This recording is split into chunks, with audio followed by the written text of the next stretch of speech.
Hello दोस्तों, इस video में समझेंगे विश्व एवं भारत में आए प्रमुख चक्रवात या तूफान 2021 तक का अपडेट है ये। और इसमें 20 वाला भी समझेंगे और 21 वाला भी समझेंगे। तो समझते हैं 2021 में विश्व एवं भारत में आए प्रमुख चक्रवात के बारे में ये समझते हैं इस वीडियो में। देखिए, विश्व एवं भारत में आए तूफान या चक्रवात 2020 या 21 दोनों का है। इसमें पहले समझ लीजिए कि चक्रवात क्या होता है। देखिए, ये पृथ्वी है, ठीक है। ये गोल नहीं है, इसे बनाया गया वैज्ञानिक द्वारा, इसे जियोड कहते हैं, ठीक है। ये 0 डिग्री हो गया, ये ऊपर वाला कर्क रेखा हो गया 23.5 डिग्री, 23.5 डिग्री ऊपर कर्क रेखा उत्तरी हो गया, ये 23.5 डिग्री, ये नीचे मकर रेखा कहते हैं इसे। अब बीच वाला जो क्षेत्र होता है यही 0 डिग्री इक्वेटर बोल सकते हैं, या भूमध्य सागर बोल सकते हैं, या विषुवत रेखा क्षेत्र कह सकते हैं इसे। तो इसी के बीच में पृथ्वी, मानिए सूर्य इधर, देखिए सूर्य यहाँ पे है, और सूर्य की रोशनी सिर्फ 23.5 डिग्री उत्तरी कर्क रेखा से लेके 23.5 डिग्री यानी कि दक्षिणी मकर रेखा तक ये सूर्य का रोशनी जाता है सालों भर यहीं पर, और गर्मी वाला क्षेत्र बनता है। और यहाँ बहुत सारा यानी दिन के 8 बजे से लेकर 12 बजे तक बहुत तापमान रहता है धूप का, और 12 से लेकर 2 बजे के बीच में बादल छाया जाता है, और वहाँ पर वर्षा दिन भर यानी कि 3-4 घंटे लगातार रेगुलर होता है। तो भूमध्य सागरीय क्षेत्र यानी कि इस क्षेत्र में जितने भी लोग होते ज़्यादातर इसमें काला के काला एकदम कोयला भांति, कोयला के जैसे लोग होते हैं यहाँ पे। तो ये 0 डिग्री लाइन है, जैसे अफ्रीका हो गया, कांगो हो गया, बहुत सारा देश है जिसमें इसके बारे में समझेंगे। तो ये काफ़ी महत्वपूर्ण है, याद करके रखिएगा। ये 0 डिग्री है, तो इसी के बीच में। और भारत कहाँ है? तो ये कर्क रेखा के बीच में बैठा हुआ है, यहाँ पर है कर्क रेखा। भारत के 8 राज्यों से गुजरती है, जिसमें कर्क रेखा में जैसे में रांची शहर जो उसका राजधानी है रांची, वहाँ भी कर्क रेखा बैठा हुआ है। तो ये 8 राज्यों से गुजरती है, तो ये काफ़ी महत्वपूर्ण, याद करके रखिएगा। तो देखिए, ये भारत हो गया, आपको मैं बताता हूँ इसके बारे में। ये भारत हो गया, ठीक है, आप समझ गए। ये इसे कहते हैं अरब सागर, ये अरब सागर का ये क्षेत्र है, और ये बंगाल की खाड़ी का क्षेत्र है, और नीचे हिंद महासागर का क्षेत्र, नीचे हिंद महासागर का क्षेत्र है ये। जब भारत में पहली बार जो मानसून आता है 1 से लेकर 7 जून के बीच में, यह मालाबार तट से यानी कि केरला के तट से टकराता है। केरला हो, गोवा हो, कर्नाटक, इधर जितने भी महाराष्ट्र है इससे टकराता है। एक क्षेत्र चला जाता है इधर ऊपर की तरफ, ये जिसमें मासिन राम चेरापूंजी है, उसी में कीप के आकार का है, उसी में जाकर फंस जाता है। ये याद हो गया। तो देखिए, समुद्र का तापमान जब चक्रवात तूफान आने के लिए 27 से लेकर 35 डिग्री के बीच में तापमान होना चाहिए, तब जाके समुद्र का पानी भाप बन के उड़ेगा।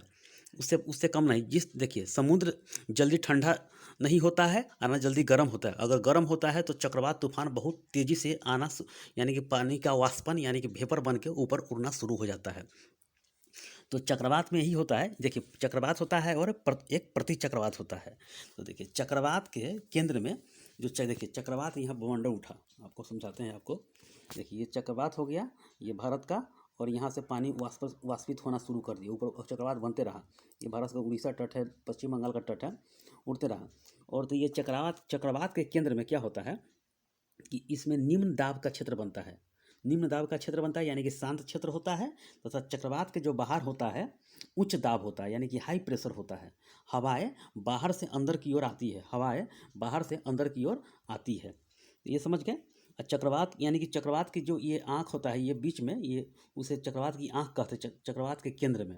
यही याद करके रखिएगा। और चक्रवात का जो आकार होता है भी आकार का होता है, भी आकार या अंडाकार ऑप्शन में रहता है एग्जाम में, ये भी समझ लीजिएगा। और चक्रवात का जो दिशा होता है उत्तरी गोलार्ध में, देखिए ये हो गया 0 डिग्री हो गया। चक्रवात का जो दिशा होता है उत्तरी गोलार्ध में एंटी क्लॉक वाइज होता है, और दक्षिणी गोलार्ध में क्लॉक वाइज होता है। तो समझ गए। और ये इसी प्रकार उल्टा होता है प्रति चक्रवात, यानी कि एंटी साइक्लोन क्या होता है, इसमें केंद्र में उच्च दाब बनता है, और हवाएं बाहर की ओर चलती है, हवाएं बाहर की ओर चलती है, हवाएं बाहर की ओर चलती है। उसमें क्या होता है, हवाएं अंदर की ओर चलती है। ये भी समझ गए। तो यही है चक्रवात का। जैसे मैं जिस तरह इसमें समझे हैं कि ऊपर उत्तरी गोलार्ध में एंटी क्लॉक होता है, इसी तरह इसमें दक्षिणी गोलार्ध में इसमें क्या होता है कि दक्षिणी गोलार्ध में वो क्लॉकवाइज होता है। आइए, इसमें प्रति चक्रवात में क्या होता है, यह देखिए, इसमें जस्ट उल्टा कर दीजिएगा। उत्तरी गोलार्ध में क्लॉकवाइज होता है, और दक्षिणी गोलार्ध में एंटी क्लॉकवाइज होता है। यह घातक ज़्यादा नहीं होता है, लेकिन यह इसके केंद्र में उच्च दाब होता है, हवाएं बाहर बाहर की ओर इसमें चलती है। तो चक्रवात, प्रति चक्रवात समझ गया। चक्रवात को टी स्केल पर भी मापते हैं इसे, और चक्रवात से होने वाली वर्षा को चक्रवाती वर्षा भी कहा जाता है। ये भी याद करके रखिएगा। जैसे में नीलम तूफान, टाइफून हो गया, ये सब आता है। बिली बिली कहाँ का है तो पूछता है एग्जाम में, ऑस्ट्रेलिया का है। टाइफून कहाँ का है, चीन सागर का है। ये भी पूछता है। कैटरीना हो, रीटा हो, सैंडी चक्रवात, ये यानी कि ये अमेरिका में आता है। हरिकेन कहाँ है तो कैरेबियाई देश में आता है। टॉर्नेडो कहाँ का, अमेरिका का है। तो ये भी याद करके रखिएगा। तो बस यही समझना था आपको। अब आगे समझते हैं जो कि 2020 और 21 में जो आया था।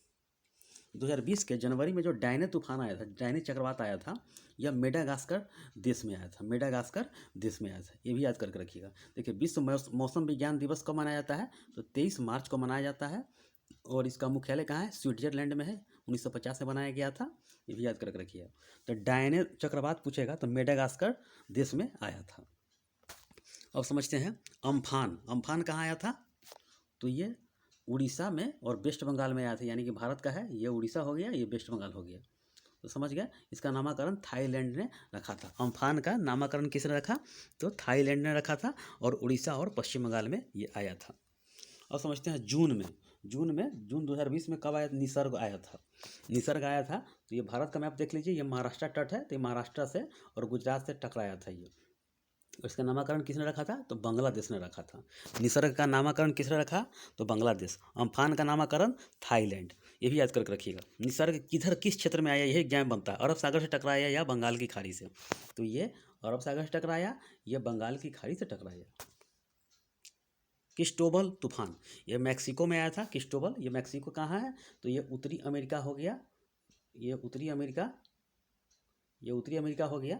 तो ऊपर वाला क्षेत्र कनाडा पड़ता है, बीच में अमेरिका है, नीचे मैक्सिको आता है। तो यह क्रिस्टोबल मैक्सिको में आया था। अगस्त में लारा तूफान, ये अमेरिका में आया था। अगस्त में लारा तूफान कहाँ से आया था तो अमेरिका में आया था।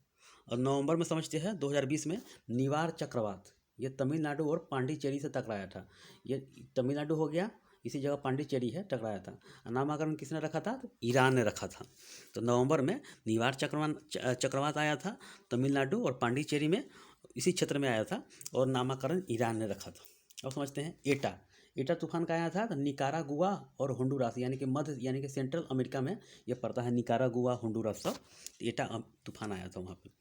अब समझते हैं लोटा भी यही आया था, निकारागुआ में और होंडुरास में भी आया था।